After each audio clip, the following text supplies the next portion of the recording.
Egunotan, Jonas Ramaiok hartu du Andoni Iraolaren lekua, baina baliteke usurbildarra hasieratik aritzea.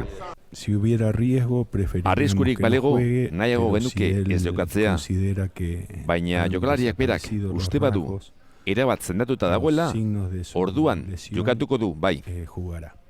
Zigortu eta minartuta jokalari asko eukiarren Argentinarrak ez du aitzakiarik jartzen ez da gutxiago ere. Bere ustez unea proposean daude Real Madridi aurre egiteko. Nire ustez, partidu honetara une egokian iritziko gara.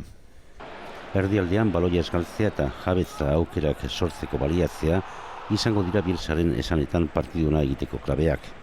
Real Madridek Europan zita garrantzitsuak jokatu behar izanak eta liga erdigalduta eukitzeak ez dio irabazteko gozerik kenduko Mourinhoren hamaikakoari. Guztiz konprometituta jokatuko du Real Madridek. Azken gora bera eta zalantzak bihar argituko ditu Argentinarrak goiz eta arratsaldeko lan saioetan.